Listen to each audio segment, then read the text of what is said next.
নমস্কাৰ, স্বাগতম জনাইছোঁ মোৰ ইউটিউব চেনেলৰ অন্য এটা ভিডিঅ'লৈ। আশা কৰোঁ সকলো ভালে আছে। আৰু বহুত কেইজন ল'ৰাই মোক কৈছে, দাদা 2 লাখ নিযুক্তিৰ ওপৰত এটা ভিডিঅ' বনাবচোন, কেনেধৰণৰ কি পৰ্যায়ত হ'ব। চ' ভাবিলোঁ গোটেই কথাখিনি মই আপোনালোকক শ্বেয়াৰ কৰিম। এই 2 লাখ নিযুক্তিটো কি ধৰণৰ বা কেনেকৈ ধৰণৰ হ'ব, গতিকে ভিডিঅ'টো আপোনালোকে শেষলৈকে চাব। আৰু যিসকলে মোৰ চেনেলটো ফাৰ্ষ্ট টাইম ভিজিট কৰিছে, চেনেলটো ছাবস্ক্ৰাইব কৰি ৰাখিব। ভিডিঅ'টো লাইক এটা কৰিবলৈ নাপাহৰিব। এতিয়া কথাখিনি আৰম্ভ কৰিছোঁ। যোৱা কেবিনেট মিটিঙত অসম চৰকাৰৰ মাননীয় মুখ্যমন্ত্ৰী হিমন্ত বিশ্ব শৰ্মা ছাৰে 2 লাখ নিযুক্তিটো কেনেকৈ ধৰণৰ কি হ'ব গোটেই কথাখিনি আলোচনা কৰি তাৰ লগতে এখন টাস্ক ফ'ৰ্চ গঠন কৰি দিছে অসমৰ সন্মানীয় মুখ্য সচিব ডাঙৰীয়াৰ নেতৃত্বত।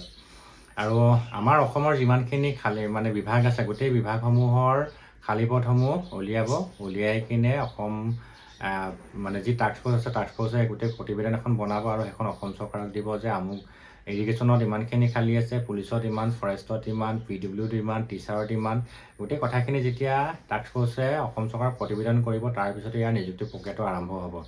আৰু এই ক্ষেত্ৰত মই আপোনালোকক এটা কথা জনাওঁ যে ADRU 2.0 এইখিনি নিযুক্তি হৈ গ'ল মাত্ৰ অকল অসম আৰক্ষীৰ যি এডভাৰটাইজমেণ্ট প্ৰকাশ কৰিছিলে বা এপ্লাই হৈ গ'ল, সেইখিনি কিন্তু এই নতুনতত ধৰা হ'ব। যোৱা বছৰ সেইখিনি নধৰে। এইখিনি যিহেতু ইণ্টাৰভিউ এইবাৰ হ'ব, এইবাৰৰ পৰা আৰম্ভ হ'ব।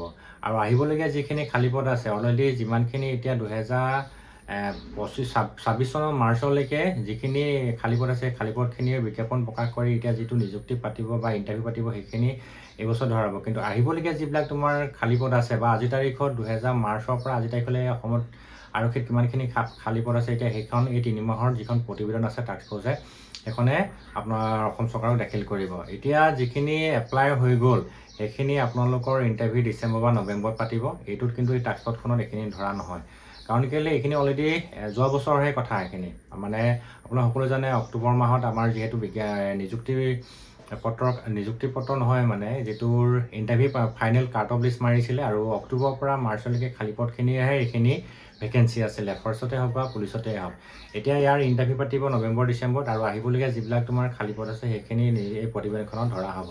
এতিয়া প্ৰথম কথা হ'ল, দ্বিতীয় কথা হ'ল, আমাৰ ইণ্টাৰভিউ কেতিয়াকৈ হ'ব আপোনালোক সকলোৱে জানে যে অক্টোবৰ বা নৱেম্বৰ মাহৰ CM ছাৰে বুলি কৈছে। গতিকে আমি নৱেম্বৰ বা আৰু ডিচেম্বৰ মাহলৈ ৱেইট কৰিব লাগিব তাৰ কাৰণে, ইণ্টাৰভিউৰ কাৰণে। আৰু বহুত ল'ৰাই মোক কমেণ্ট কৰিছে, দাদা আমাৰ পোষ্ট ইনক্ৰিজ হ'বলৈ বহুত এইবাৰ যিহেতু 1 বছৰ বঢ়াই দিছে ABUBৰ কাৰণে। তো তেনে ক্ষেত্ৰত কি পোষ্টটো অলপ কম আছে, যদি পোষ্টটো অলপ বঢ়াই দিলে ভাল হ'ব। মই যিমানটো সম্ভৱ জানো, পোষ্ট যদিও বঢ়াই দিয়ে, CM ছাৰক আপোনালোকে ৰিকুৱেষ্ট কৰক। যদিও বঢ়াই নিদিয়ে, তেতিয়াহ'লে এই 3 মাহৰ প্ৰতিবেদনখন যিখন চৰকাৰক দাখিল কৰিব, এইখনতহে আহিবলগীয়া পদসমূহ অসম চৰকাৰক দাখিল কৰিব। গতিকে যিখিনি খালী পদৰ কাৰণে বিজ্ঞাপন কৰিলে, এইটো ইণ্টাৰভিউ নিশ্চয় ইয়াৰ লগত জড়িত নহয় আৰু এইটো ইণ্টাৰভিউ পাতিব। সেইকাৰণে আপোনালোকক মই বাৰে বাৰে কৈছোঁ, আপোনালোকে খুব জোৰদাৰ প্ৰচেষ্টা হাতত লওক বা খুব প্ৰেক্টিচ যিবিলাক আছে আপোনালোকৰ কৰণীয় আছে। লাগিলে পোষ্ট কমেই হওক, গতিকে আপুনি এটা পোষ্টৰ কাৰণে যদি ইণ্টাৰভিউ দিব, গতিকে এটা পোষ্টৰ কাৰণে চিন্তা চৰ্চা কৰক। হয়, কাট-অফ মাৰ্ক বেছি যাব, কিন্তু কষ্ট তেনেকুৱা হ'ব। আৰু সেইকাৰণে এতিয়া মই আগৰ ভিডিঅ'ত কৈছিলোঁ, বহুতে বেয়া কমেণ্টো কৰিছে যে যিটো অগ্নিবীৰ আছে, অগ্নিবীৰ কাৰণে আপোনালোকৰ এয়াৰপোৰ্ট 8% ৰিভিশ্যন, এইটো আপোনালোকৰ প্ৰতিটো অসম আৰক্ষীলৈও কাগজ গ'ল আৰু ফৰেষ্টলৈও কাগজ গ'ল। আৰু মই সেইটো আমাৰ যি কাগজ আছে চৰকাৰৰ ফালৰ পৰা পোৱা, কাগজো অফিচলৈ আহিলে বা মোৰ হাততো আছে, কিন্তু মই আপোনালোকক দেখাই নিদিওঁ বুলি মই কৈছোঁ। সেইকাৰণে ইমান সহজ নহয় এইবাৰ পৰা চাকৰি পোৱাটো। গতিকে আপোনালোকে যাৰ বয়স নাই, তেতিয়াহ'লে আপোনালোকে ফৰেষ্টৰ কাৰণে এপ্লাই কৰিব লাগিব, উপায় নাই। বা গ্ৰেড 3 কাৰণে, গ্ৰেড 3 কাৰণেও এটা কণ্ডিশ্যন আছে তোমাৰ, NCC লাগে। গতিকে আপোনালোকে ফৰেষ্টৰ কাৰণে, ফৰেষ্ট গাৰ্ডেই হওক বা গ্ৰেড 1 হওক, এইটো কাৰণে আপোনালোকে চেষ্টা কৰক। বাকী আপোনালোকৰ আৰু ড্ৰাইভাৰৰ কাৰণে চেষ্টা কৰক। বাকী আপোনালোকৰ যিখিনি বয়স আছে, তেতিয়াহ'লে আপোনালোকে ABUBৰ কাৰণে চেষ্টা কৰক।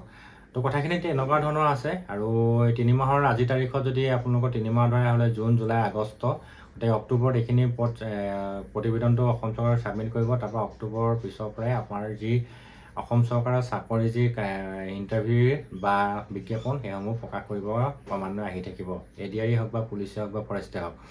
গতিকে যিখিনি এপ্লাই হৈ গ'ল, এইখিনি ইণ্টাৰভিউ পাতিব, এইটো চিন্তা কৰিব নালাগে আপোনালোকে। যদিও পষ্ট কম হয়, গতিকে পষ্ট কম হ'লেও উপায় নাই, আপোনালোকে নিজকে এটা পদৰ কাৰণে চেষ্টা কৰক। তো কথাখিনি ঠিক তেনেকুৱা ধৰণৰ আছে। আশা কৰোঁ ভিডিঅ'টো আপোনালোকে ভাল পালে যদি লাইক এটা কৰিব নাপাহৰিব। সকলো ভালে থাকক। ধন্যবাদ।